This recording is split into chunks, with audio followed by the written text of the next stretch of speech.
Okay, first things first, I need to take this wood and turn it into 2 boxes. When we installed our kitchen cabinets, we left space for the range hood. I'm building these boxes to fit that opening, leaving a 1/2 inch gap for paneling I'll add later.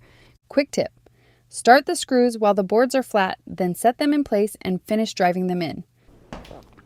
But before I can do that, I need to figure out this situation. This was the outlet that was here for the previous electric stove. We've converted it to a gas stove. So now this is becoming the range hood electrical. So we just have to put it in a new box and put it in the wall. Let's do that.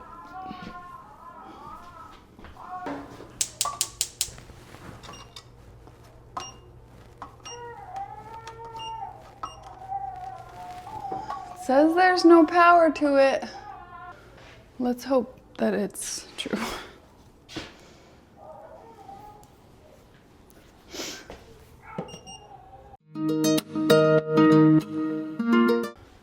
There's no power to it because this was not connected. So that's probably hot. Let's check.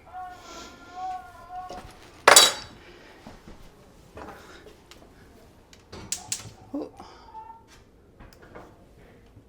Yeah, that's hot. When we switched the oven to gas, we moved these wires up the wall, but never added an outlet box.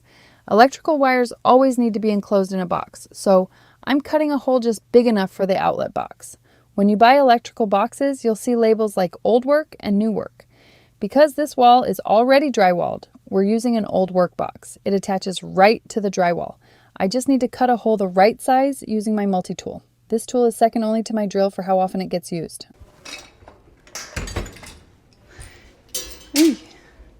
Now, to hook up these wires to this. Actually, I'm going to use this one. To wire the outlet, start by using wire strippers to remove a little insulation from each wire. The black wire goes to the brass screw, the white wire goes to the silver screw, and the ground wire connects to the green screw.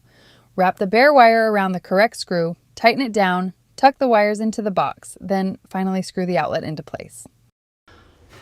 Okay, we're in business. Power's back on. Let's make sure it works. Boom, baby. There's a stud around there.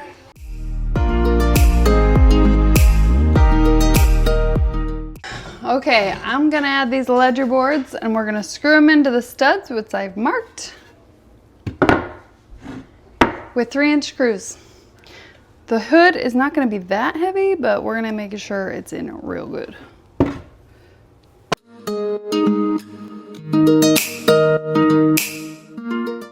Ooh, let's level this first. Don't eyeball this. Take the time to level your ledger boards, or everything will end up crooked. 3 staggered for good measure.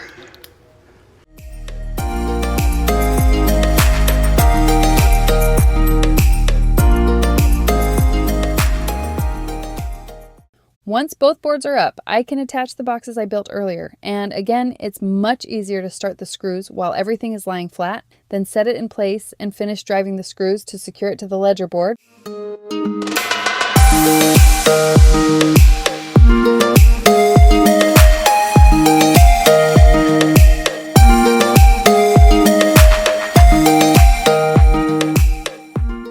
Just for kicks, I'm going to drive them in the corners to attach them to that back plate.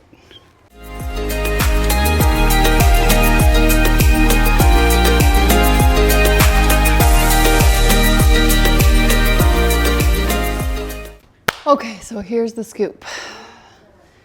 I have to have 12 inches of run before I can curve my venting out into the wall. We barely have that amount on an 8-foot ceiling, but where I put that top box is right in the way. So I've got to move that down and then we can drill the hole and then hopefully that'll fix the problem. I'm just lowering the top section to make room for the vent without getting any closer to the stove.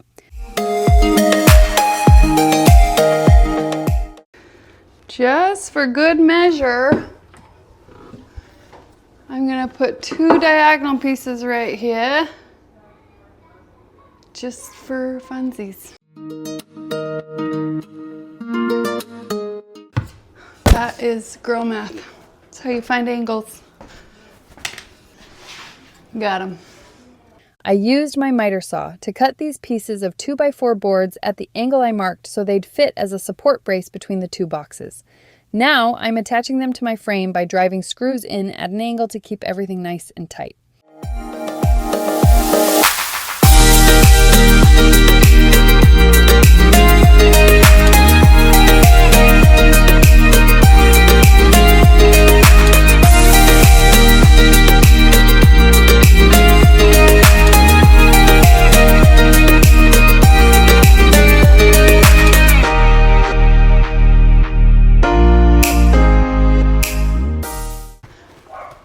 That should be plenty.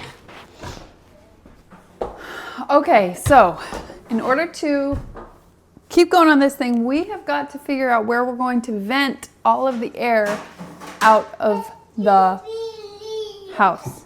This is an exterior wall, so we're gonna try and go to the back, but the problem with this is when I put this at the height that I put it at, I was thinking we'd have a 6-inch hole right there, but there is a board, the top plate of the wall basically is right there that I did not take into account.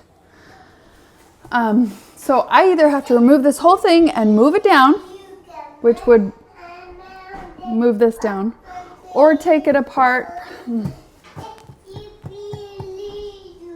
I think our best bet is to just unscrew this, move it down, cut these down, and screw it back in. That's what we're gonna do. I often start projects without a full plan, which sometimes means doing things 2 or 3 times until I get it right. I'm a bit of a fly by the seat of my pants DIYer. If you'd rather not redo things, measure and plan first. Guess that's not too far off. Oh, okay. The center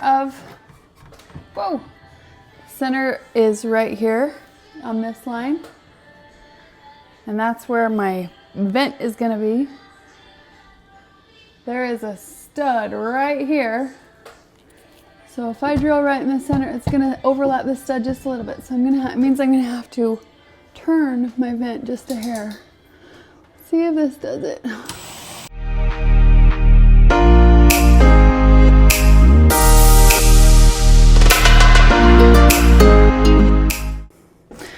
Forget the whole saw, we're just gonna trim it with this guy.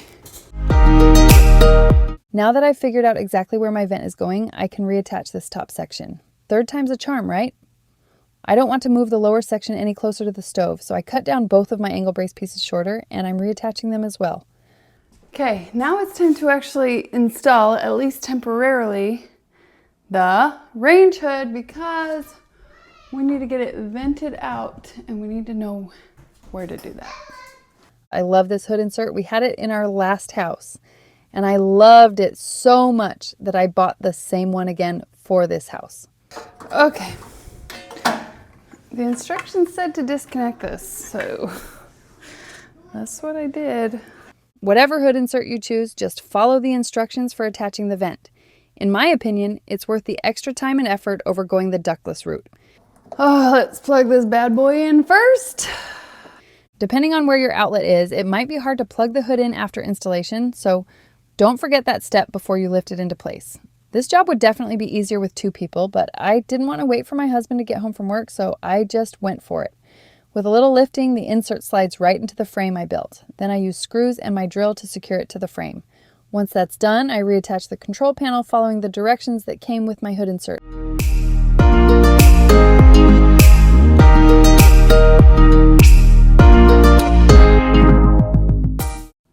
Okay. Last step. We just have to vent it outside. So, yeah, let's do that. I wasn't sure what pieces I'd need, so I bought a few different vent parts so I'd have options to play with. Okay. Pick this up from Home Depot.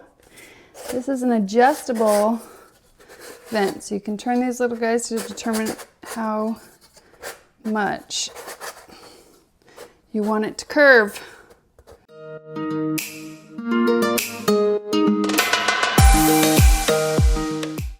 I might just use 2 of these and that's it.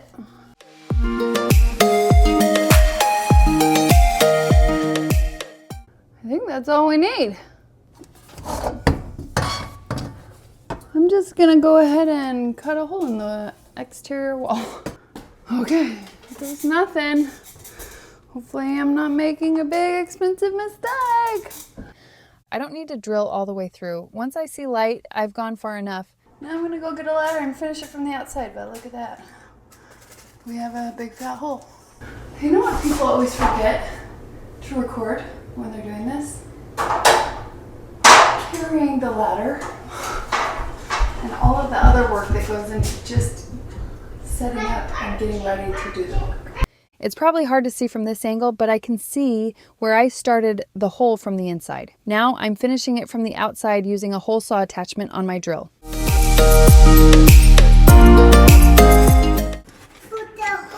Oh, the hole is for basketball? Yeah.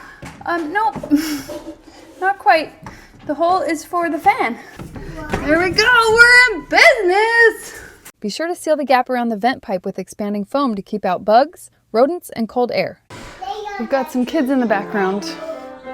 That's what they do, just playing. So I have cut a couple of these bad guys right here.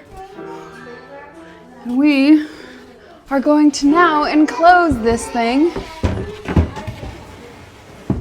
Like so. Okay, I need a level. Don't assume your walls are straight. Use a level to be sure, then attach the boards to the framing with a brad nailer. Let's say that's good and in. Now the other side. I sanded one of these sides down and the bottom portion of this side so that it'll paint up real nice. Now you can see why I left that small gap. It's just the right size to slide in these plywood panels and cover up all the framing. Stick a couple in here just for good measure. Okay. Now I need to go cut the front piece. I hung it down here a little bit because we're going to do a little something extra special right there. I want to add a small arch detail to the front of the hood, so I start by cutting a piece of plywood to match the length of the side panels. Then I mark the center of the panel and line it up with the center of a scrap piece of wood. I place a nail at the far end of the scrap board and tie a string to it. Then I attach a pencil to the other end at the height I want for the arch. Keeping the string tight, I draw the arch onto the bottom of the panel. Okay, let's go cut it. A jigsaw is perfect for cutting this curve, and I'm saving the cutoff piece for later. Lastly, I gave the panel a good sanding so it's ready to install. Before you put this up, you're going to want to mark where these guys are so that you know where to shoot in. So I've got marks here on the side.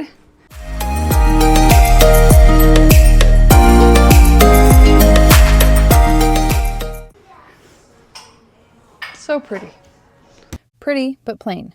I'm adding trim to match my shaker cabinet doors. Since the bottom is arched, I trace my earlier cut piece and use the same string method to draw a second curved line for the trim. Eventually, all of these cabinets will go to the ceiling with crown molding, so I'm adding it to the range hood now. First, I install a horizontal piece of MDF trim. Then I attach the crown just to the face for now. I'll tackle the pieces that wrap towards the back when I get around to trimming out the top of the cabinets. The crown is followed by the side trim pieces, and finally the arched trim piece goes on the bottom. Okay, help me decide. Should I paint the hood to match the cabinets or stain it dark like the island?